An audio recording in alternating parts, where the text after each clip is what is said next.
2 minggu yang lalu kebetulan menyempatkan datang ke sebuah wilayah di Maluku Utara, tepatnya di Pulau Halmahera. Melihat banyak perubahan di sana, di mana terakhir kali ke sana mungkin lebih dari 10 tahun yang lalu, saya cukup surprise. Sekarang, ketika ke wilayah Lelylef, mendadak wilayah tersebut menjadi kota tambang dan pemrosesan nikel yang luar biasa sibuknya. Dengan wajah manusianya, semuanya beda dengan manusia lokal yang saya lihat 10 tahun yang lalu di wilayah yang sama. Ada banyak perusahaan dan mata saya fokus ke satu saja. Daripada fokus ke 4 perusahaan Tiongkok bikin sakit hati, mending atu aja, Tingsan Holding. Dalam 1 tahun diperkirakan lebih dari 800.000 ton nikel keluar dari pelabuhan pribadi milik perusahaan Tiongkok Tingsan Holding. Isi kepala seorang bosman yang bodoh ini langsung menghitung. Kalau harga nikel 1 ton $23.000, bulan Maret kemarin bahkan sampai $50.000 per tonnya. Wis, kita asumsi $23.000 saja per ton. Tingsan itu mengirim NPI atau nickel pig iron dengan kadar 12% nikel.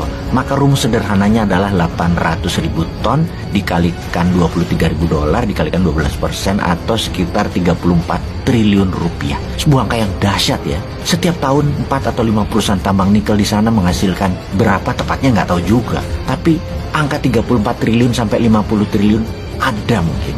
Dan mungkin lebih penjualan nikelnya. Yang miris, dalam 3 tahun terakhir kirain di sana dengan uang beredar 50 triliunan setahun membuat rakyat di wilayah tambang sana jadi makmur. Misalnya ada rumah sakit besar, ada mall, ada pembangunan perumahan yang dahsyat banyaknya. Ternyata sama, masih gitu-gitu aja. Nggak ada perubahan masyarakatnya. Oh lupa, duitnya yang 34-50 triliun rupiah itu kan pemiliknya bukan orang Indonesia. Pemiliknya asing, pegawainya asing. Cuman kontraktor aja orang luar yang mungkin hanya 1%-an dari capex sekali ongkosnya. Sisanya ya bukan di Lelylef cuannya. Kan kebijakan yang harus didukung adalah foreign investment. Ya, begini jadinya. Jangan harap ada perubahan di Lelylef. Lihat aja nanti 10 tahun lagi ketika sumber nikelnya habis. Kosong itu wilayah, jadi gersang tandus. Tetap miskin. Jangan-jangan di bawah 10 tahun udah habis. Dilihat dari cara nambangnya yang geragas dan brutal itu. Main buang, numpuk sana, numpuk sini sisa tambang. Alat berat masuk, gaspol, gak pakai strategi tambang yang sehat. Gerakannya kayak ngejar target, aji mumpung, sikat. Alat pabriknya pun rasanya bekas. Sehingga nanti kalau nikelnya sudah habis ya tinggal besi tua, ya tinggalin aja. Hebat ya mereka itu, hebat sekali mereka. Terus cara memajaknya bagaimana ya? Ini negara untung apa enggak ya Indonesia ini? Jangan-jangan gak jelas juga hasil pajaknya. Orang gak ada pejabat penting negara kok di sana. Bahkan kontraktor mengeluarkan alat berat dari kapal Tiongkok tanpa surat, tanpa bea cukai. Karena pelabuhan laut itu milik Tingsan langsung. Hanya pakai kunci kontak, starter, greng, keluar aja tuh alat berat dari Tiongkok langsung dipakai. Oh lupa, ada pembangunan kok di sana. Di depan kantor Huawei di Lelylef tersebut ada landasan pesawat terbang pribadi langsung dari Tiongkok yang panjangnya rasanya bisa dituruni oleh Jumbo 747. Mungkin hampir 3 km panjangnya. Ini private area loh, tapi itu asumsi gua aja, lebay. Kurang lebih mungkin 2 km mah. Pesawat Bombardier atau Gulfstream mah bisa landing dan take off. Oh iya, mau nanya, pajak dari beginian ada di APBN itu di kolom mana ya? Biar rakyat tahu negara dapat berapa dari sisi pajak. Capek rakyat diperes-peres pajak terus sementara yang gede-gede beginian dapat nggak tuh negara? Duh, keingetan aja. Kalau perusahaan tadi milik rakyat atau pengusaha Indonesia, pasti harta kekayaannya buat membangun tanah air ya. Oh tetapi lupa lagi bosman ini.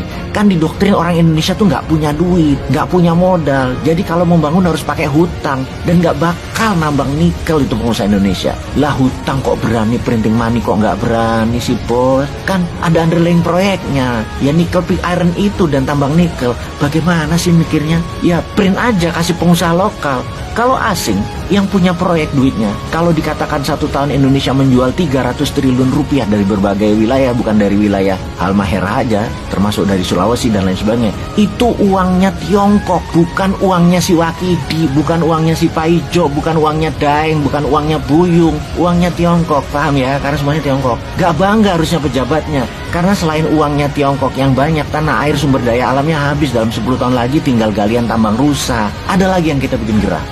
Gua ding yang gerah, bahasa rupiah mah nggak gerah. Tetap harus mengabari masyarakat bahwa di sana tuh baik-baik aja, nggak ada sumber alam yang dikeruk banyak, hanya dikit doang. Tetaplah fokus pada pemilihan presiden, gosip politik dan gosip artis. Fokus ke sana ya wahai masyarakat. Janganlah menambah isi kepala masyarakat dengan data-data sumber daya alam yang nggak penting ini, nggak penting. Yang penting tuh artis, yang penting tuh politik. Oh, apa yang buat gua gerah? Karena yang dibayar hanya NPI nickel pig iron. Mineral ikutannya kagak dibayar. Bukti, mengutip buku Potensi Logam Tanah Jarang di Indonesia. Logam tanah jarang merupakan salah satu mineral strategis yang termasuk critical mineral yang terdiri dari 17 unsur. Kita sebut sebagian aja seperti scandium atau Sc, lanthanum atau La, cerium atau Ce, kemudian neodymium, Nd, dan lain sebagainya. Logam tanah jarang ini juga terkandung di dalam laterit nikel. Sejumlah mineral ikutan dalam laterit nikel yang harganya mahal lainnya adalah monasit, zirkon, dan xenotip. Indonesia ternyata menyimpan harta karun super langka yang diincar banyak negara karena manfaatnya luar biasa di era modern ini. Mulai dari bahan baku peralatan elektronika, baterai, telepon seluler, komputer, bahkan pembangkit listrik berbasis energi baru terbarukan, hingga kendaraan listrik dan peralatan militer atau industri pertahanan. Harta karun super langka ini yaitu logam tanah jarang atau LTJ atau rare earth element, sangat banyak menempel di timah, di emas, dan pastinya di nikel. Gua kencengin ya, pastinya di nikel. Komoditas ini dinamai logam tanah jarang karena didasarkan pada asumsi yang menyatakan bahwa keberadaan logam tanah jarang ini tidak banyak dijumpai. Namun pada kenyataannya, logam tanah jarang ini melimpah di tanah air Indonesia, melebihi unsur lain dalam kerak bumi. Yang bersyukurnya adalah pejabat Indonesia itu tidak peduli akan hal ini. Siapa yang bersyukur? Ya Tiongkok, siapa lagi?